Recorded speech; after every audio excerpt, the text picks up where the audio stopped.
Good day and welcome to another episode of the Director's Chair Network podcast. I'm your host, Ryan, and this is the season where we are covering Michael Mann films, and I have returning guest with me today, Trucker Andy. Andy, how you doing? Hey, I'm doing great. Happy to be here. I'm happy to have you here. I know we haven't met in real life. This is like our fourth or fifth or sixth time recording together.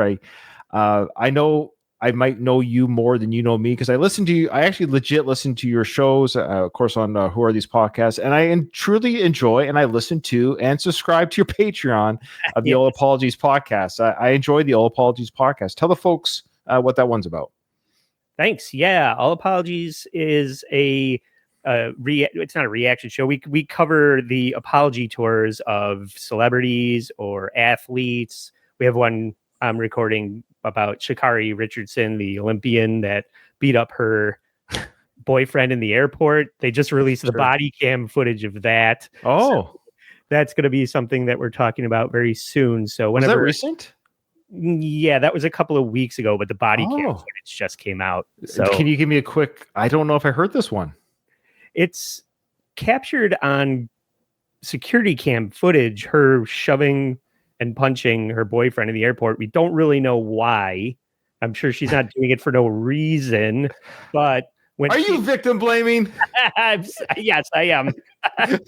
She's not beating this guy up for nothing.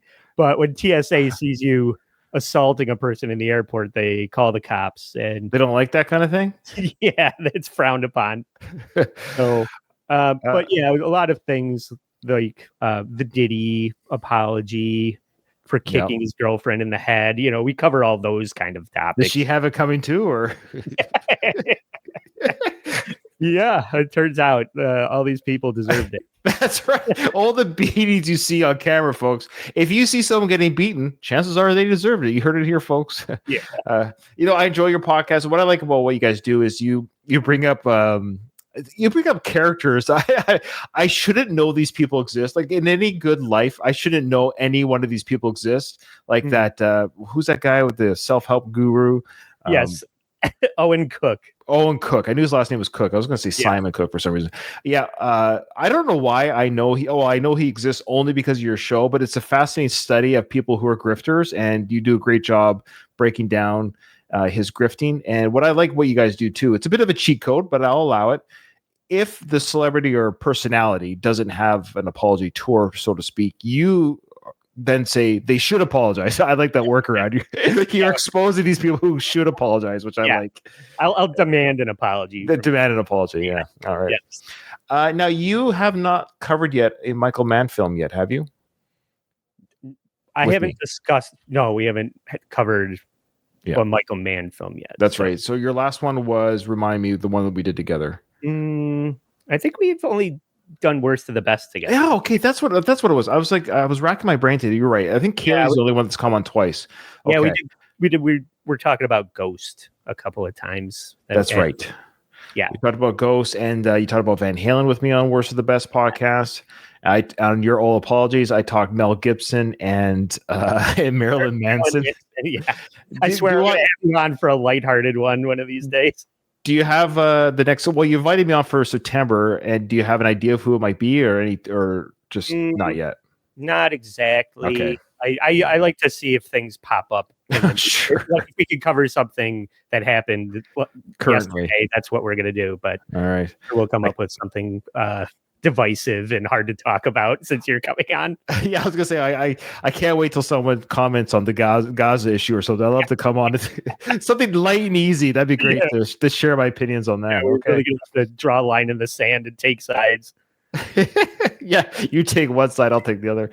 All right, no, this is fantastic, Andy. Thanks for coming on, for covering Collateral. 2004, this movie came out. Can you believe?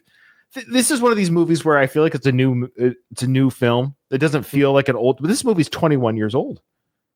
Yeah, it's hard to believe that. I picked this one because I knew that I had seen it before, so I knew I would have I could speak to it a little bit better. And I had to wait a long time. We've been planning this for a long time because this is so late in the catalog. But this one, it's star-studded, and for sure. it's got its own personality, and maybe it's got multiple personalities as we get into it. And these guys at the height of their powers, Michael Mann and Tom Cruise. Let's talk about Michael Mann a little bit first. And do you have a fandom, or do you recognize him as a director? Are you familiar with the movies directed? I would say that he's not someone that is at the forefront of my thoughts when I think about directors, the way that everybody runs to Scorsese or Tarantino, like guys like that. I don't have a very specific knowledge of Michael Mann, except for Heat and Thief. I'm aware of these movies, but I'd be hard pressed to talk about a lot of other ones. And that's kind of why I picked. He got snatched up immediately. That was probably the first one, when he decided to do this show, that was the first one somebody picked. And I landed on this one because I just knew that I had seen it. Now, here's some of the films that he did before Heat, and before Collateral. You let me know if you've seen it or not. So, Thief, The Keep, no. Manhunter, yes. The Last of the Mohicans, oh yes. Heat, of course, The Insider, no. Okay, Ali, nope.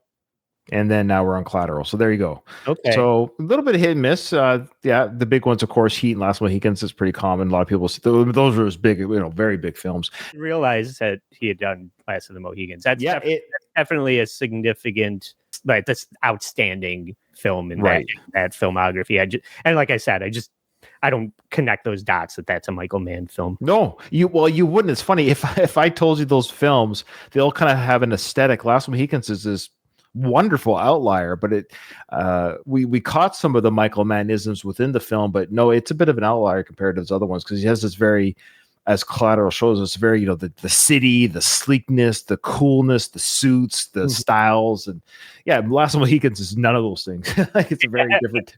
I'll tell you, every once in a while, I'll just go to the last 8 minutes of Last of the Mohicans and just rewatch the end of that, because it's such a great finale of a movie. It's kind of a slow pace. Not. I mean, we're not here to talk about Last of the Mohicans. Oh, please! I love it. You can talk. This is still a Michael Mann season. We can talk about it. I mean, obviously, you're right. It's beautiful performances. Daniel Day-Lewis and the rest of the cast. This movie's got a vibe. That movie has a vibe. And I should have had you on for Last of the Mohicans. My co-host was less than thrilled about that movie at the time. What? She's listening now. She knows. Well, I was really hoping, it's Katie, and I was really hoping, look, I admit, she's a gal and she's a lovely gal. I was like, oh, she's never seen the movie before. Oh, she's gonna be so moved by this film. She was kind of blasé about it. I'm like, what? And, so maybe it's just men. Only men have feelings on this film. I think it's a man film in a weird way. Like, every man I know who sees this film gets really choked up at the end. I would say most of his films are dude-centric. They are. It's true. Collateral, do you recall when you saw it for the first time before watching it again? And did you see it before watching it again for prep for the show?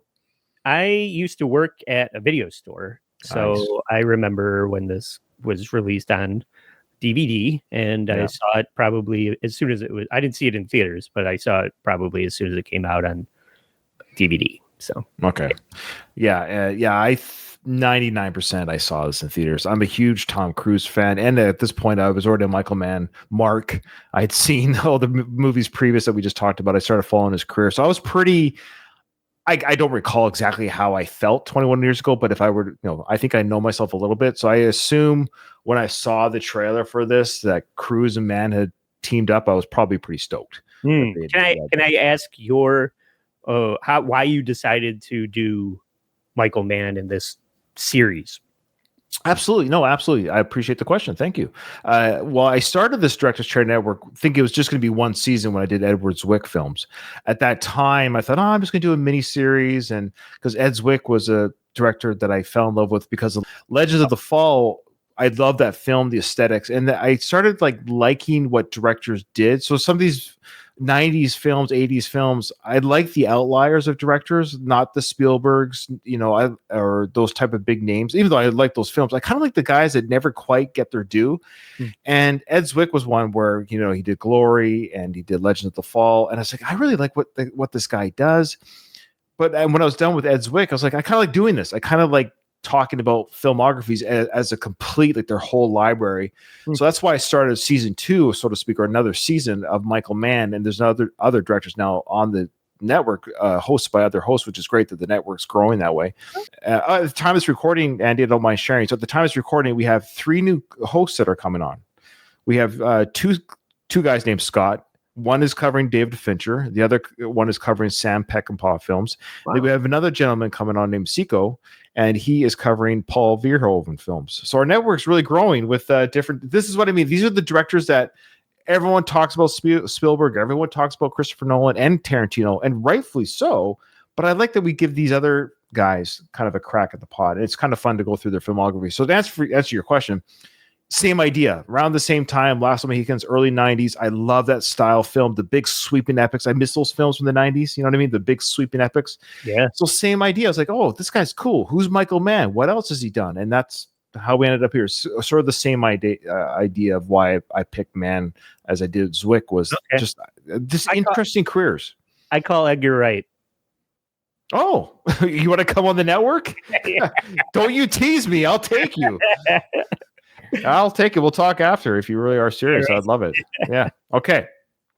All right. So Collateral 2004, directed by Mann. Now this, dear listeners, if you're tracking, this was the first film, if I remember, or not if I remember, if I have my information correctly, it's the first one that he didn't either really adapt from a true story and or a book. This was wholly written by somebody else. Mm-hmm. So all the other films, I think right from Thief onward, I think Thief was based on a novel, for example, and The Keep. Manhunter was, based on a novel as well. Last of the Mohicans was based on a novel. Heat was something he wrote. That was his writing. The Insider was based on a true story. Ali, a true story. So Collateral was written by somebody else. And this gentleman's name was, drumroll please, Stuart Beattie. Have you ever heard of this guy? I haven't, but that's interesting that you bring that up, because I would say that the weakness of this film lies in the writing. Interesting. Okay. Are you trying to tell me the same guy that wrote G.I. Joe, The Rise of Cobra? Now it makes a lot more sense. Yeah. The next film that he wrote was Derailed. Come on, starring Clive Owen and Jennifer Aniston. Come on. Oh, yeah. Okay. Those are some of the films he wrote. Or give me an example of what you thought was like a little bit of a cringe part of the story that he might have written. I suppose towards around the third act, maybe the beginning of the third act, things, far-fetched things start happening. Okay. Like even more far-fetched than the original concept of what's happening in the movie, but it just gets a little even more far-fetched. It didn't need this in the movie, kind of. No, I agree. I think the third act is the weaker of the 3 acts. Or if you want to divide up in thirds, I think the whole everything coming together as you would think would happen in a movie or story, I was almost indifferent to anyone's plight at the end, which isn't a good sign. There's a beat in the first act where they get stopped by the cops, and you think it's going to be all over, or Tom Cruise is going to shoot the cops, and the whole plot thread is going to unravel. Hey, is this blood up here on your windshield? Yeah. I hit a deer. You hit a deer? Yeah, over on I was on Slauson. A South Central deer. Yeah, they out there. It ran right in front of the car, and I couldn't avoid it. Why are you still carrying a passenger? I'm on my way to the depot, and I could just drop him. His drop is on my way. Yeah, but your cab's unsafe to drive, and we have to impound it. So we got to do a vehicle inventory before the tow truck gets here. So pop the trunk and step out the vehicle. Sir, I'm sorry, but you're going to have to call another cab. Is that really necessary, officer? I'm just a half a mile from here. Yes, sir. I'm afraid it is. Please step out the vehicle. You too. Come on. You open that trunk, they go inside. You know what, man? It's been a long night. Plus, the barn is right up there. You know, just give me a break. It's my first fade. Get out the cab. Open the trunk. Come on. Step out. You too, sir, please. This is Rampart Division. Dispatch got fired at 83rd and Hoover. All available precinct 26 units respond over. Hey, partner, we got to roll. Roger, in or out. Go straight to the garage. Have a nice night, sir. And how many times do I have to see in a movie where the cops get called away on something more important? It's cliche. I guess they're just short. They're short manned. They don't have enough cops. It's like, oh crap! I am solving a robbery, but someone just got murdered. All right, guys, sorry, gotta go. I know. I do have a friend that's a police officer. I should ask him how many times have you been called away in the middle of something? Something bigger is happening. Right? Yeah, and it just how many times do I need to see that happen in a movie? It's so I found that to be and not whatever. It's just like, okay, lucky me, the movie gets to continue. You knew that something was going to keep a movie going, but then I guess I found the whole scene. I really loved a lot of the cameos. We get Jason Statham right up front, and that was delightful. And he's You okay? Yeah, I'm fine, mate. Don't worry about it. You all right? Enjoy your leg. blink and you missed him. He's out of the movie again. I saw a fan theory on IMDb that's his character from The Transporter delivering that bag. Do we even know what was in the bag? Oh yeah, it was the hits. It was the contracts. Is that what? It's just the hits themselves. Yeah, it's all the profiles for the people that he's. But why? I know it's a bit of a trope. I guess again we're talking about tropes. The idea that they had to. It's if you okay. Let's say you and I are at an airport, right? Yeah, we're both in the lobby. I can literally go up to you and say, "Here, Andy. Here's a bag. Take it." Okay, yeah, cool. Thanks. Nobody would even bat an eye if I handed you a backpack. In fact, we don't even have to do it at the airport. We can do it in the parking lot, which is a little bit like I'm carpooling with you. I can literally drop you off at the airport. I'm your Uber ride, and just take the luggage out of the back of the trunk that I left for you. The idea that they had to do a bag switch, identical bag switch in the airport. What was the reason for that? Just to have Jason Statham in the movie. Yep. Anyway, but we did see Statham. I hadn't seen this movie since 21 years ago, so I had wholly forgotten that Statham was in it, and I guess for that reason, because he was not in it again. So I don't know if he was just in the area, just to have fun. What do you think? Just a simple fun cameo, maybe. I don't think that his career was then what it is now. No, but it wasn't bad. Probably, it wasn't bad. Yeah, he was in Snatch or he did Snatch, Lock, Stock, Snatch, Ghost on Mars, The One, Transporter, Italian Job. So he was kind of okay. So he had his own leading vehicles that he didn't need to. He probably just wanted to work with Michael Mann and Tom Cruise. I think so. You know what? He got to swap spit with Tom. I don't think they ever worked together again. So this is their chance that he got to share screen with Tom. That's not a bad go. Yeah. Yeah. So do you have any fandom of Jason? Do you like his films or in general or? Yeah, I appreciate what he does. It's not all solid gold. He's kind of in a Liam Neeson category. He's basically Liam Neeson minus 15 years. He's getting there himself. He's 55, almost 60 now. Yeah. Gives us old guys hope. Yeah, at least I still have my hair. I can always say that I have hair. Jason doesn't have hair. I'd forgotten this individual was in this film again until I saw it, and he had a bigger role. Javier Bardem. Yeah, and that was kind of what I was referring to at the top about scenes that I didn't enjoy in the movie. Tell me why. Well, I did like you. I forgot that he was playing that role. I didn't realize that was him. Again, he wasn't really on anyone's radar, at least not mine, until No Country for Old Men. Sure. So to rewind to this and realize that that's him in the movie was exciting for me when when I saw the scene, but then that whole dialogue, his monologue about Santa Claus, and then sorry, you're right. It's the Santa Claus. Sorry, go on. Yeah. Sorry does not put Humpty Dumpty back together again. Do you believe in Humpty Dumpty? No. Do you believe in Santa Claus? No. Nor do I. Well, my children do. They're still small. But do you know who they like even better than Santa Claus? His helper. Pedro el Negro. Black Peter. Yeah. There's an old Mexican tale that tells of how Santa Claus got so very busy looking out for the good children that he had to hire some help to look out for the bad children. So he hired Pedro, and Santa Claus gave him a list with all the names of all the bad children. And Pedro would come every night to check them out. And the people, the little kids that were misbehaving, that were not saying their prayers, Pedro would leave a little toy donkey on their windows, a little burro.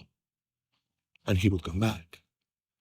And if the children were still misbehaving, Pedro would take them away and nobody would ever see them again. Now, if I am being Santa Claus and you are Pedro, how do you think jolly old Santa Claus would feel if one day Pedro came into his office and said, I lost the list? How fucking furious do you think he would get? Tell me, Vincent. Tell me what you think. I mean, you're right to laugh. It was laughably ridiculous, and then that goes into Jamie Foxx turning the tables and taking on the demeanor of Tom Cruise.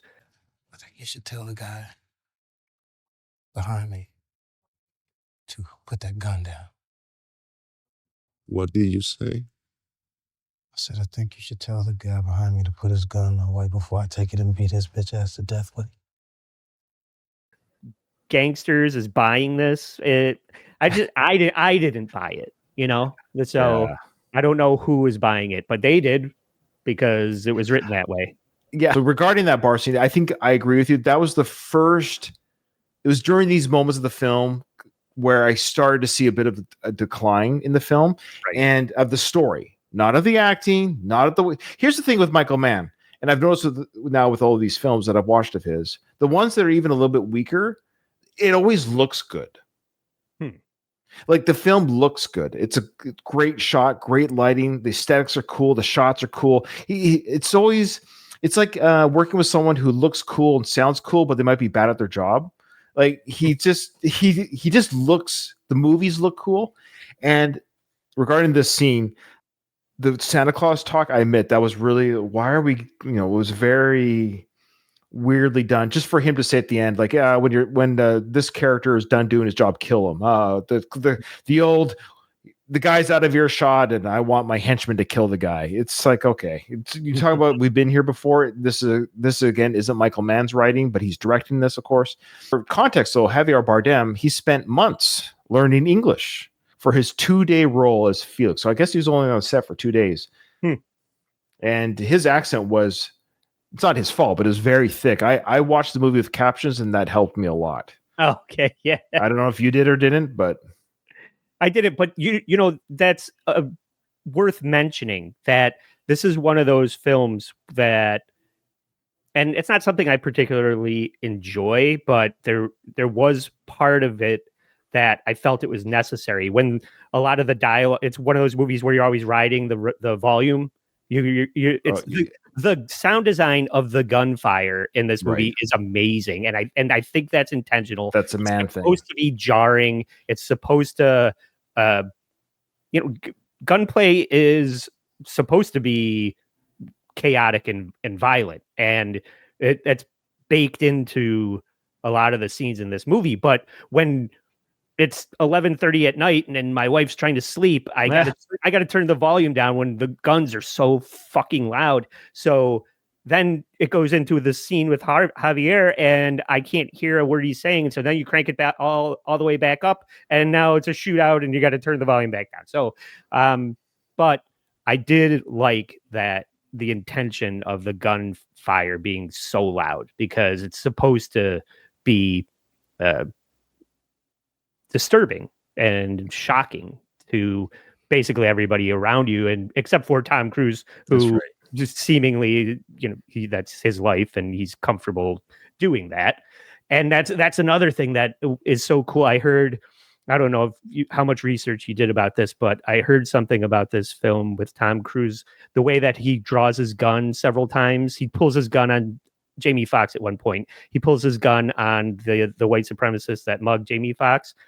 They use the footage of this movie of Tom Cruise drawing his weapon in training videos, like for like undercover cops that wear their gun to the back like that.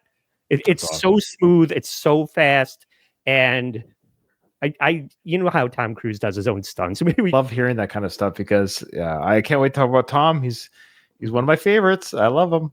And I also wanted to mention, since you said it looks good, and I know it's intentional, the graininess of it. I mean, it's supposed to be a gritty LA thriller, or there's supposed to be tension, but that grainy grittiness of it kind of looks like a pro just shot a movie on his iPhone 5. Yes. And I know that's intentional, and it does look great, but it does look kind of washed out and flat. Maybe I'm not describing it properly, but it looks like old, or degraded. So Collateral was a pioneer film for its time for digital video. Okay. So it purposely used the digital video for the low light scenes, and only 20% of the film was shot on, of the movie was shot on film. And that was during the Club Fever sequence. The rest of it was all digital. So I remember when this film did come out, there was quite a hubbub at the time that Michael Mann, did you hear what he's doing? He's using digital cameras and not film. And people were kind of, in fact, the original cinematographer, Paul Cameron, he left 3 weeks into filming because of that creative difference. He was like, you can't do this. You can't use digital film. How dare? And he left. And so Bob Dylan's gone electric. Yeah, well, that's kind of what it was. Yeah. But if any director would be the first one to sort of go like, you know what, I kind of like this digital look, would be Michael Mann, because it just fits that aesthetic. Anyways, digital film was used for 80% of the movie. Sorry, digital camera was used for 80% of the film. So that's kind of cool. That makes sense that the one scene that they shot on film is the club scene, because there is a tonal shift, and the soundtrack reflects it a lot. That's something I picked up on while I was watching it.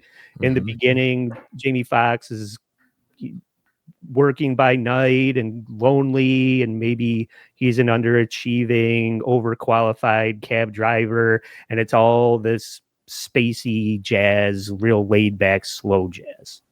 Yeah. And then as the movie picks up, it becomes a more of a fast-paced, chaotic jazz, and that's kind of supposed to reflect the chaos of the city, the chaos of the situation. Tom Cruise obviously comes out of the closet as a jazz fan. Oh, I thought you were going to say something else. Sorry. One of the many closets that he's coming out of. But how dare you? Yeah. So then when they introduce Mark Cholo Ruffalo, my wife didn't even recognize him. Where I'm sitting there watching it, I go, "Oh, I forgot Mark Ruffalo's in this." No. Where I go, it's the only guy on the screen. She couldn't recognize him at all. But when he shows up, it's that Four on the Floor rock theme or whatever that is in the soundtrack. And just to keep going with the pacing of the thematic changes in the soundtrack, so that when they go to the Javier Bardem club, and now Jamie Foxx is basically not his character anymore. He's somebody else. And the soundtrack becomes something altogether different. It becomes more mariachi, a lot more drums, and it's a total tonal shift. And then from there, once all the police and the gangsters, everything kind of starts converging, then it goes into actual soundtracks. Now we have Right. Audio Slave and Paul Oakenfold, Yeah. and like actual songs are in the movie, and it's not just this jazzy soundtrack that's been set up from the beginning. So it's very intentional that way, the soundtrack, and it plays into the beats of the movie like that. Oh, great insight on the music, and you're a music guy, so that's good. It's only natural that you would be the one to talk about music. It's in your blood, Andy. The music. I pay attention. Speaking of the music, Audio Slave, Shout on the Sun. I keep saying everything that in this film I had forgotten. The only thing I didn't forget was the basic plot that Tom Cruise plays a hitman and uses Jamie Foxx to Uber him around LA as he kills people. Like that. That's all I remember. So when the Shadow of the Sun came on by Audio Slave, Michael Mann selected that scene for the coyote. Remember the scene of the coyote crossing the road? This is a reference to Navajo Omen of Danger. Then Michael Mann used the Audio Slave Shadow on the Sun en route to the Club Fever. But anyways, when I heard that song, I just like, man, rest in peace to Chris. And what a great song. Audio Slave was a great supergroup. What an incredible supergroup, I thought. Unforgettable voice. Yeah, absolutely. Yep. Rest in peace. Okay. Oh, I wanted to mention the 2 degrees of Cruz here. Javier Bardem, he's been married to Penelope Cruz since 2010. Yeah. And don't forget, though, before Javier got his time with Penelope, Cruz did. Tom Cruise dated her for a spell. Oh, Cruz and Cruz. She wouldn't Cruz even and Cruz. had to really change the pronunciation of her last name if they had stayed together. That's right. How would you combine their name then? Penelope or Tom Lope Cruz? I don't even know. They dated. They never went full marriage or anything. I think she didn't get on board with the Scientology. But here's the funny thing. I wonder what Penelope and Javier have talked about regarding Tom since, because they're a married couple, so they've talked about Tom. Oh, sure. Yeah. There's plenty to talk about, but as long as it's not during their lovemaking, I'm sure it's okay. Okay. All right. Speaking of difficult bitches, I like that Jada Pinkett Smith was typecast as a first-class asshole in the beginning. Like just after Statham, then Jada Pinkett shows up, and see, that's another thing. What's your thoughts on her?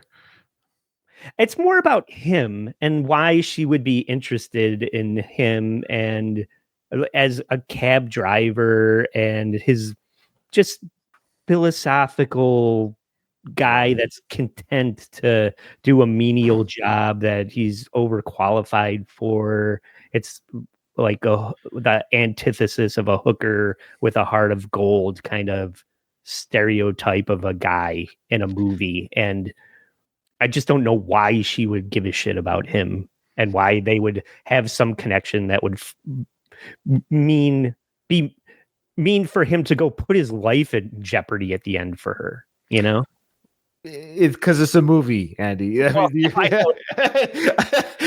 but no, and I don't mean to be glib about it. It's just, you're right. There's no world where in this movie, objectively speaking, I mean, even now, even with her balding head, I mean, she aesthetically, she's an attractive woman, and back then, yeah. And especially back then. So in 2004, 21 years ago, when she was 31, she was 31, 32 in this film. So, she's gorgeous, long hair. And I thought the same thing. What's that? Fake hair. Fake long hair. She's a good actress. Here's the thing. In this role, you could see, she's a good actress. Like with the right script or the right director and the right role, she's fine.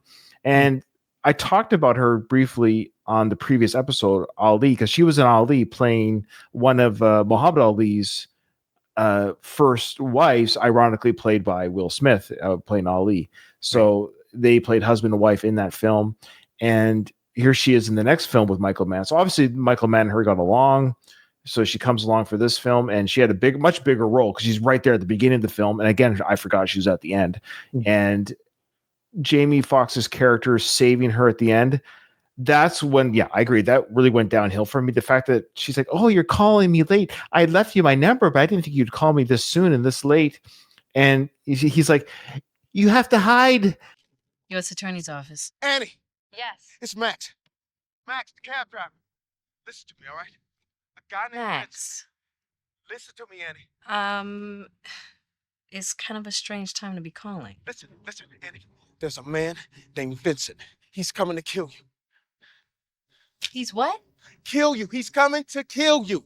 Okay, he was scoping out the building when I dropped you off. Okay, I don't know you how know it what, happened. Max, if this is supposed to be some type of joke, it's not funny. It's not a joke. Listen to me, Annie. Listen to me, please. Felix hired him. Okay, or people that Felix worked for. Felix Reyes Torreda. How do you know about my case? I don't understand what's going on. All I know is that he's already killed witnesses. He's coming to kill you. When I dropped you off, and I don't know how it happened, but he ended up in my cab. There's a killer coming after you. Like, what would you say? You'd be like, oh no, Yeah. really? And the killer is me. Right. Like, Yeah. You're not. She wouldn't be buying it. It's how. What are the odds? what are the odds? What are the odds that you meet somebody and 12 hours later they're calling you saying there's a hitman coming after you? Like, what? Really? And you trusting that person? Yeah. Yeah. It gets a little sticky or disappointing in the end in a lot of ways, but that doesn't really change. It doesn't become it doesn't make me want to stop the movie. No. It's No. just I just feel like they didn't stick the landing in it with a lot of these beats at the end. If I was to write for the writer or read between the lines for the screenplay, I would say she's okay. She's a powerful lawyer. That's part of the hit list. That's why she's okay. Spoiler alert. She's on the hit list. Tom Cruise is going to kill her and Will Smith for not becoming a Scientologist. So she's on the hit list. What are the chances that Jamie Foxx's character takes somebody on a hit list to her place of residence and then picks up the hitman at the same night? What are the chances of that?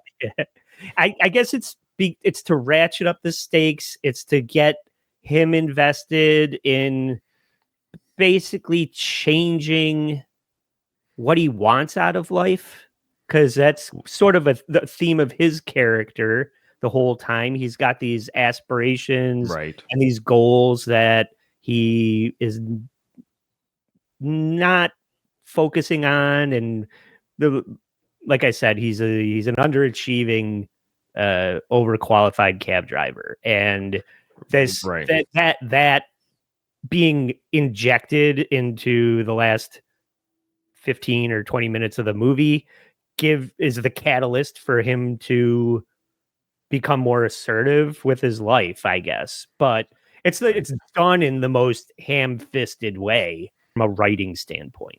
Right. Well, let's talk briefly about that then, about Jamie Foxx in this character before we talk about him as an actor. The idea of his character, I think, is the idea he's been doing cabs now for 12 odd years, but we don't know that till he meets Tom Cruise's character. But he tells Jada Pinkett Smith, this is the idea. We're seeing as he's talking to Jada, we're seeing him for the first time as a character because he's introducing himself to a stranger, the passenger, which is a surrogate for us, the viewer, to see him as a character. Take pride in being good at what you do? What this? Oh, this is part-time. This is a filling job, pay the bill. But I will be the best at what I do. But that's something else. What else? Just shaping up some things. Like? Tell me. Limo company I'm putting together. Island limos. It's gonna be like an island on wheels. It's gonna be a cool groove, like a club experience. When you get to the airport, you're not gonna want to get out of my limo. So I do this part-time to get my Benz off leases, staff up, get the right client list, things like that. So we're seeing him talk about his limousine company. We see him talking about this is temporary. We see that he looks at this island, his own Epstein Island picture that he looks at to get away. That might have been Epstein's Island for all we know. That could have been what do you call it when they program viewers to start thinking about these things? Subliminal advertising. Yeah, like the public will be aware of this island shortly. Yeah. But all that being said, so we believe him. So we're Jada Pinkett Smith. We're the passengers in the cab at the beginning. We're like, oh, this guy's got a heart of gold. This is temporary. He's going to build a limo company. He's like, I might be taking you to the party, but the party's like, you're not going to want to leave my limo. Like the whole idea that hey, this is where it's at. We might be at the Super Bowl, but we're going to stay inside the limo. This is how he presents. So you can tell he believes in this. He's a salesman, that type.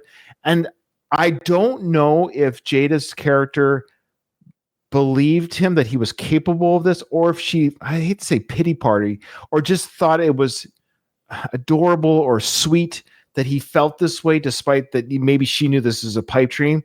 Because she gives her number, not half-heartedly, but she almost leaves, but she comes back and says, if you ever want to talk or hang out or whatever the exact dialogue, the idea being I'm giving you my number so you can contact me and I won't be a stranger.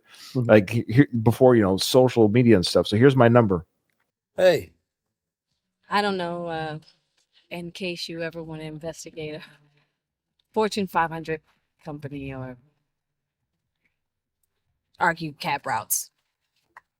What's your overall fandom regarding Jamie Foxx as an actor, and how did you think he did as this character, despite maybe the writing foibles in the film? How do you think he did as acting in this movie? My point of reference for the longest time was Jamie Foxx from In Living Color, which was cartoonish and ridiculous, and it didn't command a lot of respect from me, who watched him come up from those roots. So when he started pivoting into action or drama, it was a very hard sell for me. And to this day, when I see Jamie Foxx on a marquee or in a cast, it doesn't get me excited. But weirdly enough, I started respect. This is a very weird way to say. Jamie Foxx really earned my respect from working with Kanye West, because when College Dropout came out and Ray was a thing, and now he's got these musical chops, and Kanye is putting him on slow jams. Not to bring it all back to my music informing my opinion. No, but that's fine. That's fine. And when he started coming to the table as Ray Charles and proving that he was a double or triple threat to a certain degree, then I started to pay attention to him more. But then he did Spider-Man, Amazing Spider-Man 2, where he's Electro and lost all. How dare you? That was probably one of his best roles ever. Yeah, right. So he's very hit or miss for me, and I would say that in this movie, it's a hit, even though I feel like the way his character is written is a bit of a miss. His performance is a hit. And this was one of his first films regarding like good drama, good acting. His first one, believe it or not, was the other Michael Mann film. Again, Ali. So we got some carryovers here right away from Ali to the next film, Collateral, for Michael Mann anyways, where you had Jada Pinkett Smith, Ali, Collateral. Jamie Foxx, Ali, Collateral. And I love that. I love when directors like, hey, I kind of like working with you. I had a good time. Do you want to? So it's a good sign, too, that they're probably good to work with. So despite Jada maybe being a little bit, especially in her later years, she probably wasn't quite like this. And I don't know. I'm just guessing. I didn't hear about anything. But, she might be good to work with, because you have these directors, big time directors working with her that seem to like her. Yeah, he didn't really do any big drama films until Ali. He wasn't in Any Given Sunday with Oliver Stone in '99, but he's playing still a football player. I can't remember exactly his role in that film, but he was a bravado, and that kind of mixes with comedy a little bit, where you could be like, look at me, I'm funny but cool, Yeah. But Ali was a wholly different character. If you haven't seen that film in a while, Andy, I recommend seeing it again. It's actually, he did a great job playing a real life character in Ali's life, who was a drug addict. He famously sold Ali's heavyweight belt for heroin. Yeah. And so, he did a great job playing a drug user trying to stay in Ali's circle. And then, so Michael Mann's like, hey, cool. Let's channel that and have you become this OCD cab driver who has a crazy night with Tom. And then he gets hired again with Michael Mann for his next film, Miami Vice. Yeah. Okay. So yeah. Well, good on Michael Mann for recognizing potential in these cartoonish personalities. Sure. I feel the same way that I was describing Jamie Foxx. It's like putting Will Smith in a dramatic role takes a certain amount of balls from Michael. Again, yeah, Ali with Michael Mann. Yeah. Right. So you're to watch Wild Wild West and go, I need that guy to play Muhammad Ali. How dare you? How dare you? You're a Wild Wild West defender. But I did see it in the theaters. I was one of the people that saw it in the theaters. I saw it. Yeah, I saw it in the theaters. Back when movies were you just saw movies in the theaters because there's just not to say there was nothing else to do. That's what you did. You just let's go see Wild Wild West. There's a good chance I saw that in the theaters. Oh, probably. He probably blocked Men it in Black. Men in Black convinced me. Oh, yeah. Yeah. I saw all 3 in the theaters. Yeah. Okay, so now before we get to Tom, let's talk about a couple of the other mini roles that are played by bigger names. You mentioned already Mark Ruffalo playing the undercover cop. Now I'll say this because this was one of Mark's earlier roles. Again, this was 21 years ago. I dare say when I saw this in 2004, I'm like, oh, cool, Mark Ruffalo's in this film. I didn't know him. I didn't know him from Adam, right? Right. And so when I saw him right away with the goatee and the hair, I'm like, oh, it's Mark Ruffalo. And then he starts talking. Now, as someone who knows who Mark is, his ethnicity, I was like, oh my gosh, are they making Mark Latino? Because this is an early role. So I thought, did Mark just pretend to be Latino or Mexican or whatever? I don't quite know what nationality he's going for. Puerto Rico, I don't know, whatever. They didn't say I am making this accent, but he's talking with a Latino type accent. And I'm like, oh no, they're culturally appropriating him as a character. Couldn't they find like John Leguizamo for this role? Like, Ramon, tienes una vieja, cabrón. So anyways, it turns out, folks, spoiler alert, he's an undercover cop. This was a role he was playing the man who's playing the man who's playing the man in this movie. So he was actually he was a good old fashioned American, North American white guy, but he was literally undercover and faking an accent. So one kind of interesting, but do real life undercover cops do fake accents? Do they get away with that kind of thing? I would say that they probably do it as little as they have, not recommended. Because if you drop that, then it's going to be bad news. Yeah, imagine if let's just say I'm Canadian, but let's say I'm part of some government agency where I have to go undercover in England. So yeah, there's a lot of white people in England, and Rookie Ryan put on your British accent. Hello. Hey there, Charlie. It's like, wait a minute, you're not freaking English. Who the hell are you? Like at some point they're gonna catch on. I don't think he's culturally born here. I think there might be something going on with this. So the fact that they had this guy like in the inner drug circles faking an accent, that's a risk there. I don't know if I'd be willing to take that. I don't know about you. Yeah, that was funny. And yeah, like I said, my wife did not even recognize him. So, well, why would you with the accent too? Yeah. And so he's good. He's good at his job, apparently. Yeah, he's good enough. Like I love the hey, we need a Latino undercover cop. To bust the Mexican cartel. Got any volunteers? Yeah. He's literally from Brooklyn. Yeah, I got it. Chewing gum. It's like, do we have any Spanish speaking individuals? Yeah. You guess all the actual Latino cops are on vacation this week. Mark's like, I really hope they don't speak Spanish because I do a great accent, but I can't speak the language. Right. All right. So he plays an undercover cop. Now, speaking of another director I've actually thought about covering on our network one day in the future is Peter Berg. Had a little role in this film. What do you think of Peter Berg? Any history on him? I enjoy Peter Berg. I am aware of like Very Bad Things and The Rundown.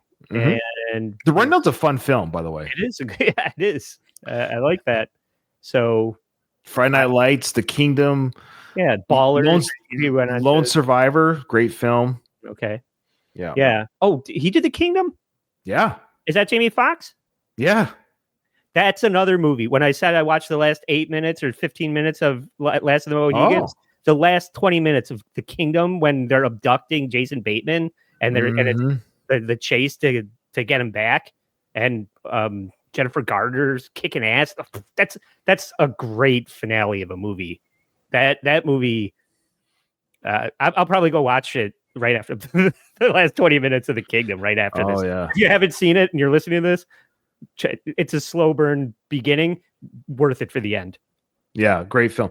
And him and Mark Wahlberg became like locked to the hip after Lone Survivor. The next the next 6 films, he did 6 films in a row with Wahlberg. Did you know that? And they were like production partners too, right? Maybe. I believe it because I think they were. Maybe I'm thinking of somebody else. Well, maybe somebody else. But that doesn't sound like a great career choice. You like Mark? Hit or miss. Well, he did a great Netflix show. Highly recommend it. Called American Primeval. Highly reviewed. Just came out this year. It's a 5 or 6 episodes on Netflix. Brutal. Do not watch with the kids or whatever. Yeah. But he's good at storytelling. Peter Berg's good at storytelling. I didn't realize that was Peter Berg. I think I saw the first 2. I got to go back and finish. That. It was good. I forgot all about it. But yeah, he's the director and creator of that series. Yeah, that's vicious. Yeah. Don't watch it with your little ones. Okay, a drum roll, please. The Vincent, the hitman, played by the gray-haired Mr. Tom Cruise.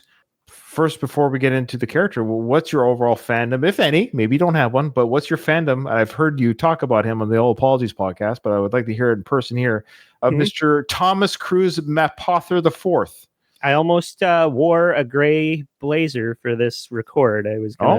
I have always modeled my hair after Tom Cruise. Whenever I didn't know what to do with my hair, I go, what's Tom Cruise? What's he doing with Mission Impossible this year? And that's how I would style my hair. We're the same height. No, I'm a little bit taller, I think, but he's 5'7". Okay, I'm considerably taller, but and you could see it in a couple of these scenes when he comes walking out, following Jamie Foxx out of the jazz club. Jamie Foxx is only 5'9", by the way. It's not like he's that tall. Okay, we're the same height then.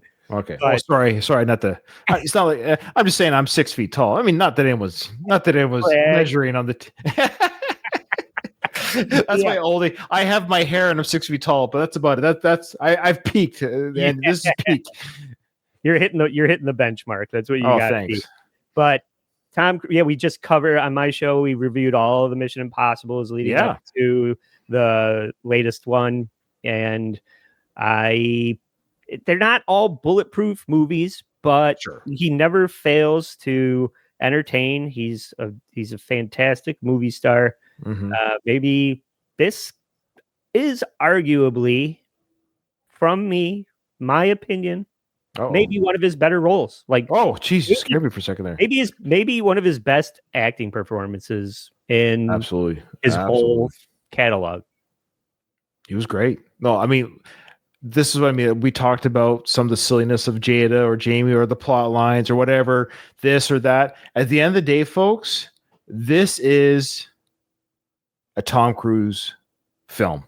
The guy rarely misses. He's 42 in this film. Like, that's how old he is. So I always wondered why they gave him the gray hair, which is fine. I kind of like it. I don't know why they did it. I don't know what the choice, because he looks young. He doesn't look old, but it's like, maybe the stress of being a hitman. Who knows? He's got gray hair. That could be the only thing I'm thinking of, because you can go gray in your 40s. Like, it's not uncommon. But they didn't give him like aging makeup or anything like that. He just looked like a 42-year-old with gray hair, which is fine. Thank you. Oh, yeah, well, you look very handsome. Don't you worry. You've got the Top Gun glasses on. You're good to go. I only got the gray hair for this review too. I didn't wear the blazer, but I dyed my hair. Oh, yeah, you dyed it just for the show. That's awesome. I appreciate that. Yeah, like you mentioned earlier already, with the way Tom draws his weapon, the way he handles the weapon, the way he talks to Jamie, the way his character, the way he figures out Jamie, like in that cab right at the very beginning. Tom figures out right away, the character, of course, but he does it. The way Tom acts, so the way he's able to read people, and he's like, "This is the cleanest cab I've ever been in." Ready to ride? Yeah, I share it with the day shift guy. Because you prefer nights? Yeah, people more relaxed, less stress, less traffic, better tips. How are the benefits? Oh no, it's not that kind of job. I'm not in this for the long haul. Just filling in. You know, it's temporary while I'm getting some things shaped up. This is just temporary. How long you been driving? 12 years. Really? Mm-hmm. What are the things you put together? Oh, you know, I don't want to talk about it. Just a little business plan. No offense. I'll take it.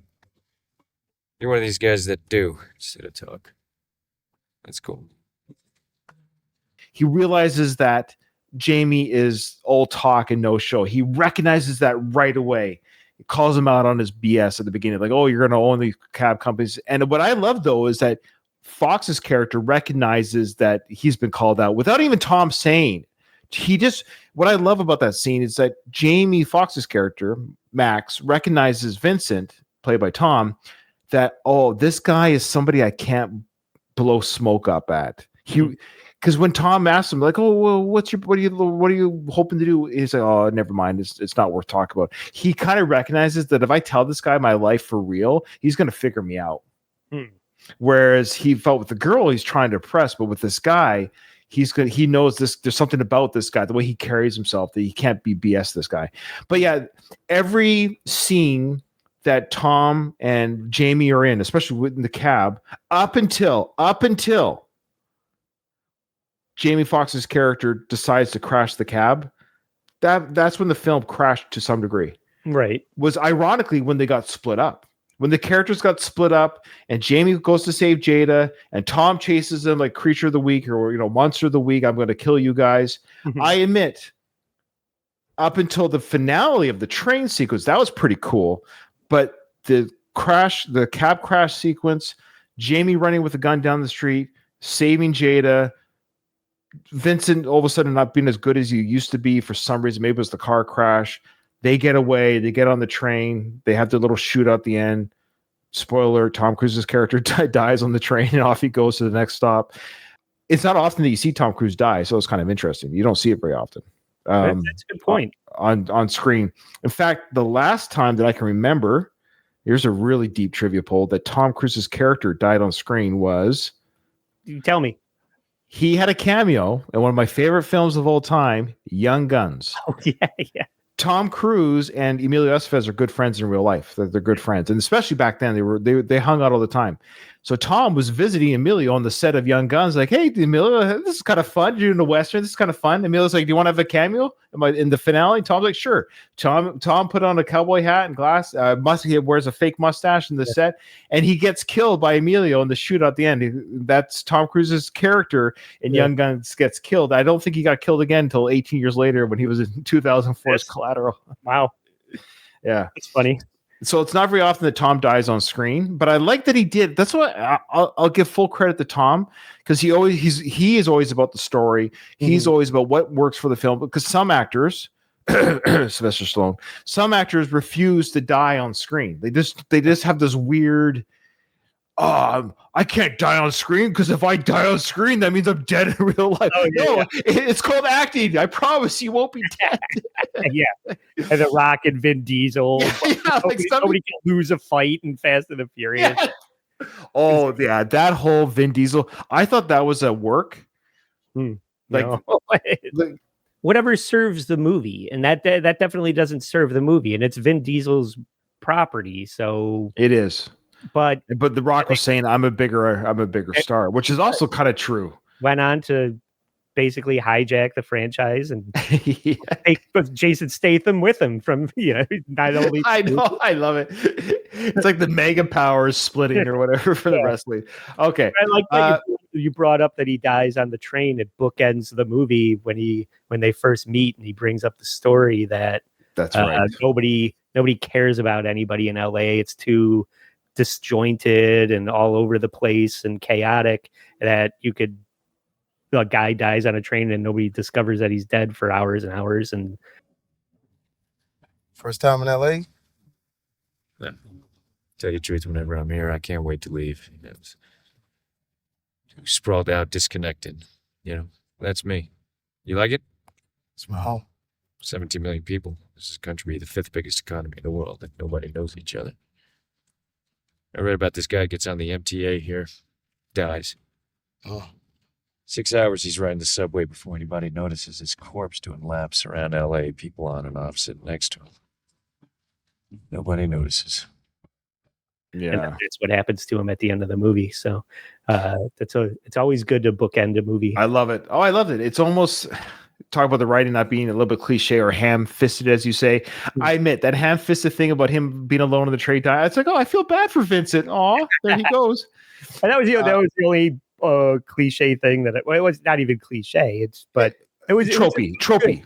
Yeah, it was a good trope to end the movie with. I'll allow it because Tom did it. Anything Tom does, I'll allow it. And I like that you're talking about that he's the villain and he dies. And it reminds me of another movie that is also maybe a little cheesy in the best way. Oh. And another actor that is famously a good guy that has one of his best performances as a villain in Denzel in Training Day. Oh, at the same time too, or is it a few years previous? You know what? It's funny that you bring that up. I think Training Day was 2000, if I remember correctly. I wonder if Tom saw Denzel's performance and I kind of like that because he kind of plays a bit of an a-hole with a bit of a heart. You know, he actually tries to help Jamie Foxx's character to get a bit of backbone. He kind of gives him like Tony Robbins type lessons in the movie. Very similar. Yeah. Yeah. So I wonder if he saw Training Day's performance and said, oh, that's kind of fun to do. I wouldn't be surprised. Like Tom by his own mission, he says he watches a movie every day. What? Training Day? No, Tom says he watches a movie every day. Yeah, he watches a movie every day. Okay. Like he loves film. What I'm getting at, he genuinely loves the industry. He loves films. This is his life. Like he truly, other than maybe his religion, he truly loves film. And I believe him when he says, "Oh yeah, I watch a film every day." So I think when he saw Training Day, I bet you there's a part of him like, yeah. Especially when they gave him an Oscar. I mean, they were really giving him Denzel an Oscar for Malcolm X that he got snubbed for. Yes, and they gave it to him for that. The same way they gave Heath Ledger an Oscar for The Joker. I mean, that's a great movie. Don't get me wrong. I love that character. Would he have won the Oscar had he not died? No. Yeah, I know. But this is my question to you. Do you think that Tom Cruise is butthurt in any single way that he is never going to be recognized as an Oscar-worthy actor? Okay, so at the end of the day, look, I know I'm going to probably lose the two fans listening to the show. The reality is, I like movies. Like Tom, I like movies, and I like people who are good at their job. Tom's good at his job. Part jealousy. Let me go back to Sly. Sly is extremely not liked by his peers in Hollywood. The reason being is because Sly is self-made. Sylvester Stallone is self-made. He created Rocky. He didn't create the Rambo character, but he made it popular, made it huge. Then he does the Expendables because no one's giving me action films anymore, so I'm going to make another franchise. So he makes the Expendables. He's worth almost $600 million on his own. Like even Brad Pitt can't say that. George Clooney can't say that. Like he's worth a lot of money. The only people who are worth more than him are the other outliers. Ironically, the people that are worth the same amount of Sly are the outliers, Mel Gibson and Tom Cruise. Isn't that funny? The people that are worth hundreds of $1 million are the ones who are kind of ostracized. And I'm not saying rightfully or not rightfully so. I'm just saying that's just the reality. And again, not the money is a value marker, but I'm just saying these people are successful at their job.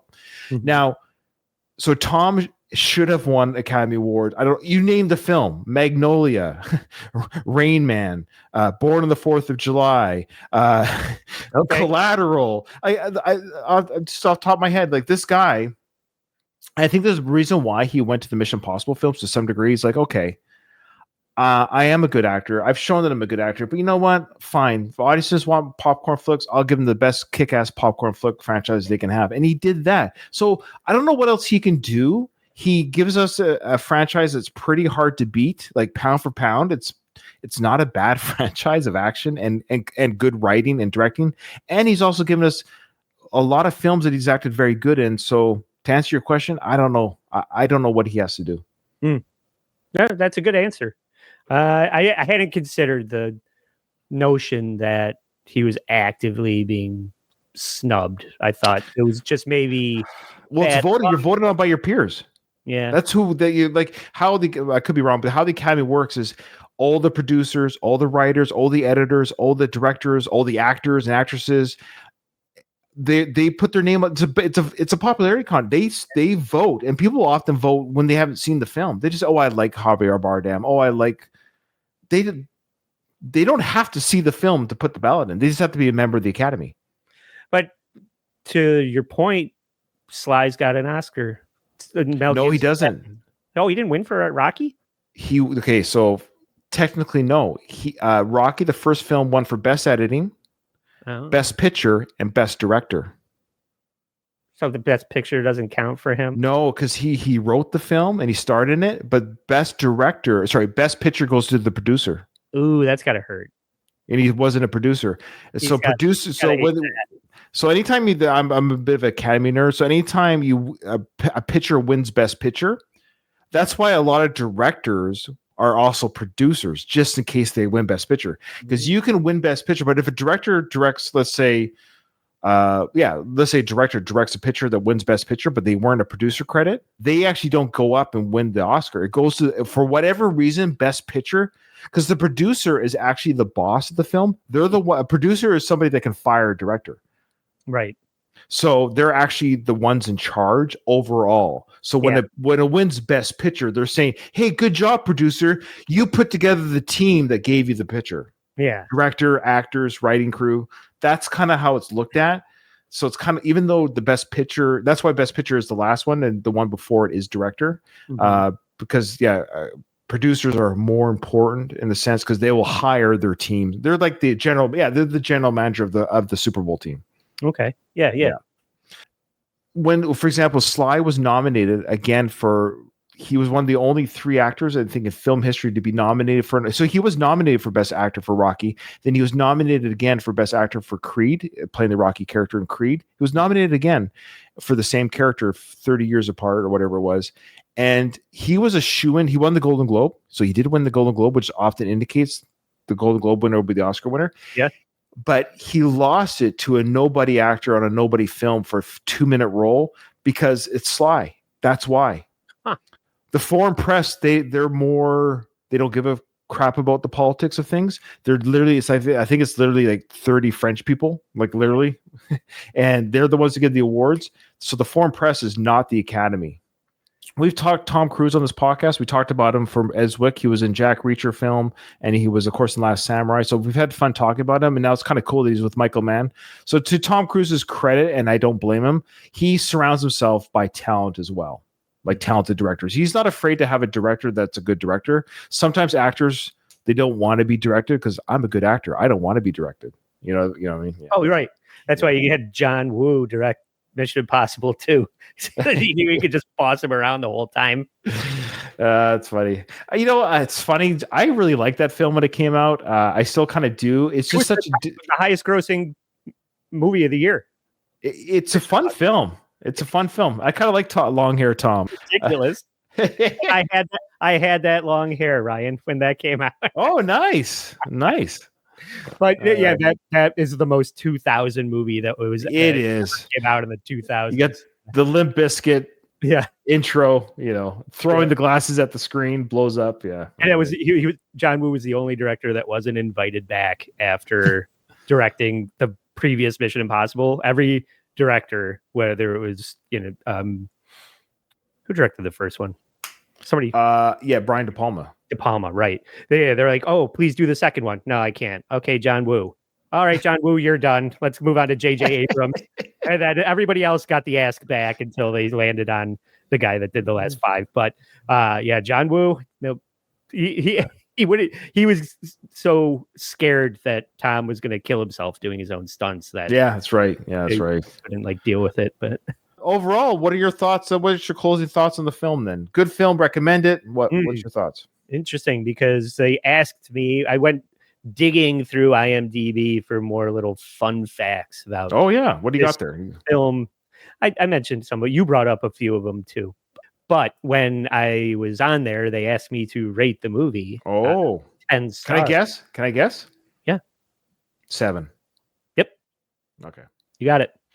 The choices that Mann makes and the personality that he gives to the film itself and the characters overcompensate for the shortcomings of the writing that the performances carry, even though like these things that I didn't like about the writing are saved by the performances of Jamie Foxx and Tom Cruise and everybody else that's fantastic in this movie. All these little cameos make it extra fun, even though that's probably, you know, more of a happy accident in hindsight that they injected all these, you know, bigger people that went on to have bigger and better careers.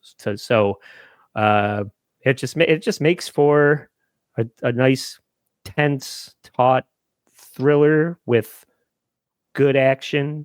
And we especially when Tom Cruise jumps through the plate glass office window and falls on the chair, and they're like, "Oh, that was an accident, but we're gonna leave it in." Yeah, I love that. That's great. I didn't know it was an accident, but I love it. I love that they've kept Tom Cruise accidents, of course, in the Mission Impossible films. They've kept those in the films too, when he broke his ankle and things like that. And yeah. No, I think 7's a fair. I think that's a good grade. I mean, that means you enjoyed greatly 70% of the film.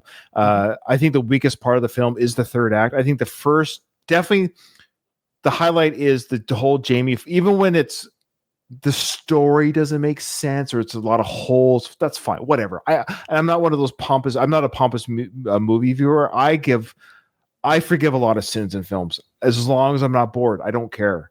It's like you can have plot holes. Yeah, that doesn't make sense. I don't care about the not making sense. Am I bored? Because I just want, are you not entertained? I just want to be entertained. It's nice when things are a little bit real, in the realm of real, but this is, obviously you're not going to have a hitman hiring a cab driver. The whole premise is silly. Like Tom would have been better off just literally hot wiring a car and drive it himself. The need for him to be driven, unless he had a fear of driving. I don't know. That was never mentioned. Who knows? Yeah. Like, who knows? It's the one thing he can't do. He's he can't drive. He doesn't have a license to drive. Who knows? Yeah. Is it just like, I don't know my way around LA. You seem to know it the best. So I'm going to use you as a tool kind of mentality. But you're right. It doesn't, he could just catch, I don't know, whatever. Then we don't have. That's what I mean. The plot doesn't, that's what I'm getting. It doesn't matter. What we get is great interaction between the two characters. Jamie Foxx does the best when he's with Tom. I think Tom brings out the best in actors. Tom's performance as Hitman Vincent, I give that 10 out of 10. That's what elevates the film for me as well. If I was rated, I don't usually rate films in like on the show per se, but I would give this, I think it's a very fair rating. Had another actor played the role of Vincent, I think we would be having a wholly different discussion about the film. I think maybe I would be talking about the plot holes more, why it doesn't work, because I'm not engaged the way I am. When Tom's on screen, you're engaged. Here's the thing. Are you ever bored when Tom's on screen? Right. No. And he goes from being charming with Jamie Foxx's mom or convincing Jamie Foxx that he's helping him to being super vicious and nasty on the 90 or completely 180 of his character. It's a really great performance, like I said. And then when he dies at the end, the way he kind of concedes defeat and just says, "Oh, isn't that ironic? I'm dying on the train." Remember that discussion we had in the cab? It's come full circle. Like, but again, it's done well. The way he just sits in the train, he's like, it looks like he's sleeping, but he's dead. And I think 7 out of 10 is a good score. But again, Tom Cruise, I'm glad he's in another film. I enjoy talking Tom Cruise films, so it's always fun when I'm covering a director and he happens to pop up. So yeah. Yep. All right. Well, let folks know again, Andy, where they can catch you. What's next on the docket, maybe? Yeah, I'll plug All Apologies podcast again. We do that it comes out on our YouTube channel every Wednesday in the afternoon. And I also do a show with our friend Kaylee and another friend of mine, Luigi Greenberg, over on Skeptical Robot. We have a show called The Edge Files that is a kind of a real life phenomena type of. I love it. I love that show. Once a month. This weekend, we're going to Lilydale, New York, which is it's a gated compound community full of spiritual mediums where you can go and get a psychic reading and if you are into that type of shit. Sure. But I'm taking the podcast out of my office here into the real world. We're going to shoot content out there, and then I'm going to be able to record my psychic encounter. I'm getting when they read the tea leaves or whatever is going to happen. I've read a couple of different stories about things that they do there. So I'll have that recording to bring back to the podcast when it's my turn to do the show. Lucy's going to, however you know Kaylee from WATP or the Once Over, but she's doing an episode on the 25th, I think. It's the last Monday of every month. And we're doing an episode about elective amputees, people who feel like they shouldn't have their left arm. Please check out Edge Files on all of our respective channels. But mostly, if anybody is listening to this, they enjoyed this, please subscribe to All Apologies Podcast on YouTube. All right. It's always a pleasure, Andy, and I hope we have you on again. My next season, just if you're tracking, you can think about it because I'm going to invite you whether you like it or not. My next season is going to be Terrence Malick. Okay. Yeah. Yeah. I like this. These are, like you said, underappreciated, less recognizable names, but I know the name, and I'm sure I've seen Thin Red Line. That's probably what you saw. There you go. Probably. Yeah. All right, brother. Thank you so much. You got it.